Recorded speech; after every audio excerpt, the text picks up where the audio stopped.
Welcome to Aaron Mahnke's Cabinet of Curiosities, a production of iHeartRadio and Grim and Mild.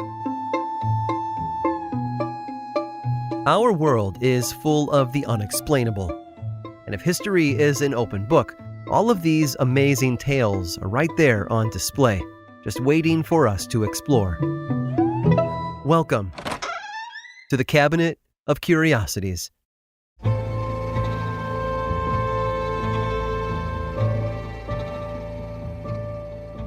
Some people are able to see the future where others cannot. Steve Jobs knew that the computer was meant to be more like an appliance in a person's home, like a dishwasher or a refrigerator, and not a giant mainframe only meant for laboratories and large companies. And the internet sprung from the minds of several individuals who developed protocols and systems to connect people all over the world. They understood that information should be free and easily accessible no matter where a person lived.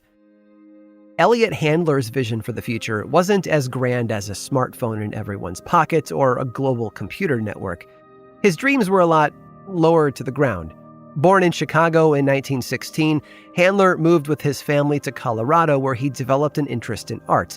By the time he had reached the Art Center College of Design in California, he had found his true calling: industrial design. Handler married his wife Ruth several years later, when he was in his early 20s, and the two quickly started a family. In 1945, he and Ruth joined with a third partner, Harold Matson, and the three of them started a new company out of one of their garages. They made all kinds of products, including picture frames and furniture.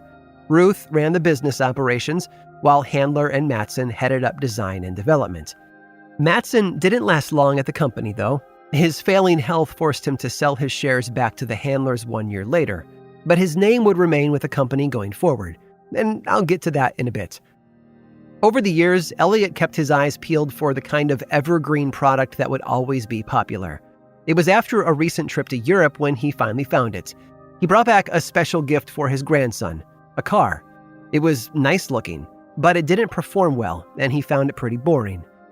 Handler thought that he could do better, so he pivoted his company in a new direction by filling his staff with mechanical engineers and designers from the automotive industry. There was Jack Ryan, who was working for Raytheon at the time and developing missiles, as well as Howard Reese and Larry Wood, both of whom had come over from Ford. Handler offered them the opportunity of a lifetime to develop the kinds of cars they could only dream of. Handler's executives, though, were wary. After all, what did he know about building cars? He'd never made one before. But Elliott was confident. He had surrounded himself with all the right people. The early prototypes utilized some of the most advanced engineering for the time. For example, the axles were comprised of guitar strings, which gave them high-performance suspension. They also reduced friction in the wheels, allowing them to roll more easily and go faster.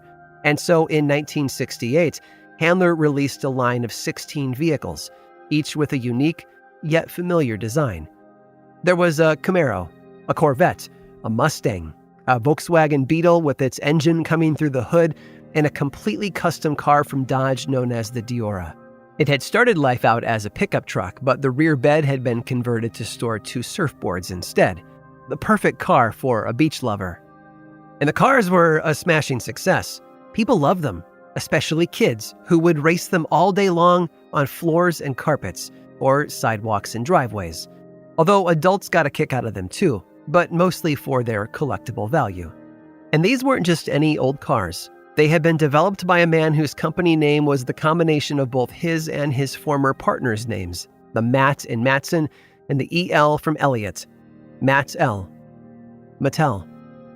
As for the cars, their name had come from an offhanded comment uttered by someone in the Mattel parking lot. This stranger got a look at one of the designer's own vehicles, a Chevy El Camino, and he said to the designer, "Those are some hot wheels." And the rest was history. Elliott Handler was no stranger to pulling product names from real life, by the way. Mattel's other bestsellers, Barbie and her boyfriend Ken, both named after the Handler kids.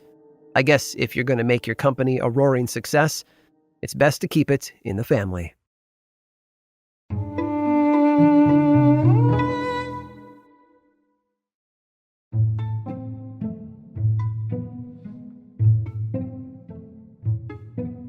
No two wars are ever fought the same. Much of the Revolutionary War was fought by rows and rows of soldiers lined up on opposite sides of a field, while the Viet Cong utilized guerrilla tactics during the Vietnam War 200 years later. Infantry formations, weapons, and strategies changed because armies always look for an edge over their enemies. And one big area for improvement has been in the vehicles operated during wartime. Surprisingly enough, however, one war was a hotbed of transportation advancement beyond all others. The submarine, for example, made its debut during the American Revolution when it was used to attach time bombs to British ships. Well, that was the idea.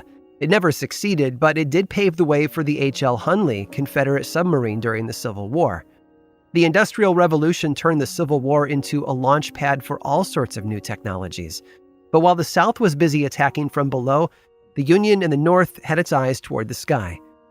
In the 1800s, aeronauts were busy honing a form of air transportation that had made its debut almost 100 years earlier: balloons. They believed that their hot air balloons were the future of military combat, putting them through a battery of tests to see how much weight they could carry and how far they were able to travel. One man, Thaddeus Lowe, got to work on his plan for aerial support only days after the war first began. Lowe had landed a massive hot air balloon in Unionville, South Carolina, a tiny village full of scared and trigger-happy individuals. A crowd of rifle-wielding locals approached the deflating balloon. Lowe hopped out of the basket, dressed in a tall hat and a frock coat, and greeted them with a smile. He announced that he had just come from Cincinnati, Ohio, traveling over 9 hours and 500 miles before dropping into their small town. But the crowd did not cheer or welcome him with open arms. They didn't care about his experiments, or how far his balloon had traveled, or that he planned to attempt a transatlantic flight in one later. They figured that he must have been a spy. Luckily, Lowe was able to talk his way out of being arrested or killed, and he managed to make his way back to Ohio in one piece. Despite nearly getting killed by angry Southerners, though, Lowe's balloon test had been a success. It was on his train ride home when he realized he could do more than just fly over an ocean. He could do some real good for the war effort. And so, with the help of a financier, he reached out to Washington, imploring them to start up a balloon corps with Lowe at the helm. Meanwhile, another aeronaut named John LeMontagne was in a similar situation. He too dreamed of flying a hot air balloon over the Atlantic, but had failed twice. Spectacularly, actually. His first balloon got caught in a storm and crashed into some trees in upstate New York. His second attempt wound up putting him 300 miles away from his origin point in the middle of the Canadian wilderness. After he was rescued, he weaved a fascinating yarn for the papers that helped establish him as more of a daredevil than a washout. Eventually, he also saw the opportunity in using hot air balloons for military reconnaissance, especially over enemy territory. He wrote to the Secretary of War in May of 1861, around the same time as Thaddeus Lowe. Lowe's investor, however, had a direct connection to the Treasury Secretary Salmon P. Chase, which worked in his favor. He was invited to bring his balloon to discuss his aerial plans for the Union. Lowe wanted to hook up a telegraph machine in the basket to relay information from the balloon back to contacts on the ground. There was just one problem. They couldn't do it wirelessly. A wire had to run down along the balloon's tether lines. Lowe tested his mobile telegraph machine on June 17th of 1861, bringing his balloon to a soaring 500 feet up. The test was a success. He was able to send a message to both the White House and the War Department from high above the earth. Meanwhile, John LeMontagne also earned himself an invitation to demonstrate what his balloon could do.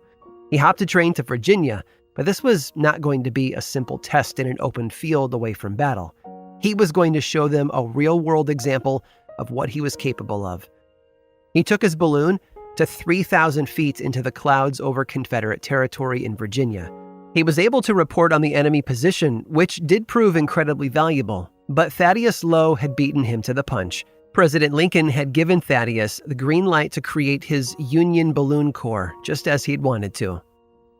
After that, Lowe built 2 more balloons, named the Union and the Constitution, which he put to use by flying at an altitude of 1,000 feet up. Time and time again, the men in his balloons spotted Confederate forces only miles away. All of their reports were transmitted via telegraph and cemented the balloon corps' value to the military. Meanwhile, John LeMontagne wasn't doing too well. His own balloon had seen better days, and he was growing spiteful of Thaddeus Lowe's success. It didn't help that Lowe wanted nothing to do with him either. LeMontagne went to the press to paint his rival in a negative light, hoping to turn public opinion to his side, and amazingly, they did. Even Washington thought LeMontagne should have been given a chance, and he was assigned to the Balloon Corps to serve under Lowe. However, John refused to acknowledge his nemesis as the leader of the outfit and continued to drag his name in the papers. Lowe eventually got tired of his antics and had him discharged. Unfortunately, even though the Balloon Corps had managed to help the Union many times during the war, the clashing egos of its two most prominent supporters had taken a toll, and its usefulness couldn't save it from the budget cuts to come. The war effort had cost the United States government a tremendous amount of money, and in 1863, a new military attaché was assigned to supervise Lowe's Balloon Corps. He started cutting the budget immediately, including Lowe's paycheck, which went from $30 a week down to $10. Lowe quit soon after and walked away from the Corps for good. It kept going for a little while longer, but officially dissolved in August of 1863. All these men wanted to prove was that hot air balloons were meant for more than just stunts and gimmicks. They could be valuable tools during the war. Sadly, the Union Balloon Corps was proof that despite their best efforts, Thaddeus Lowe and John LeMontagne had flown just a little too close to the sun. I hope you've enjoyed today's guided tour of the Cabinet of Curiosities. Subscribe for free on Apple Podcasts or learn more about the show by visiting curiositiespodcast.com. This show was created by me, Aaron Mahnke, in partnership with How Stuff Works. I make another award-winning show called Lore, which is a podcast, book series, and television show, and you can learn all about it over at theworldoflore.com. And until next time, stay curious.